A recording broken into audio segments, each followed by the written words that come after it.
We stand at a critical point in our history.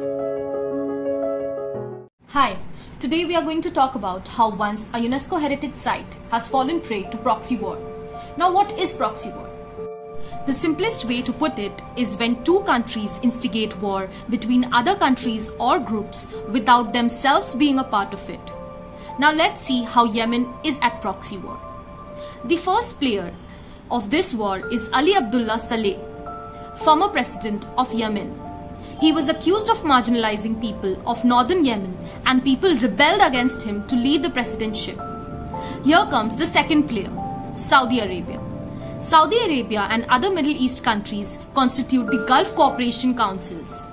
On the protest of Yemenis, the GCC formed Saleh out of power and instated Mansour Hadi, VP, that is the vice president. However, nothing changed. People were still suffering, marginalized, and the protest rose to an armed rebellion, especially by the Houthis, another major player of the war.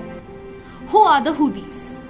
Now, Houthis are a Shia Muslim minority group from northern Yemen who claim to be marginalized by the government itself. Basically, Iran is backing the Houthis to fight against a Saudi-led coalition of the Gulf states fighting to maintain government control of Yemen.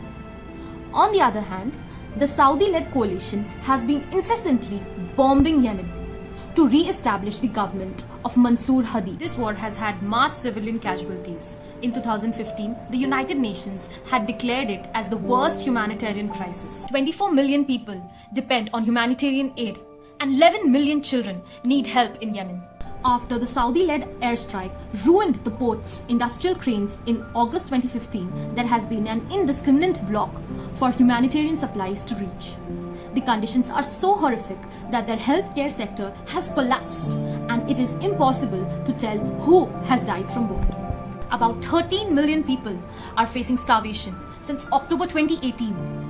And pre-existing famine, malnourishment, chikungunya, cholera, starvation are all ideal conditions for the spread of coronavirus. There are only 60 beds for 8 lakh population, and the testing rate for COVID-19 is as low as 31 tests per million. The United Nations says that the offenders shall be liable for war crimes and crimes against humanity, while the experts say that this cataclysm shall only be ended through diplomatic means. But amidst all this guesswork lies the picture of a desolate nation where humanity has been brought down to its knees, juxtaposed to the entire world engaging in finger pointing and blaming. Follow me on Instagram and like, share and comment on this video.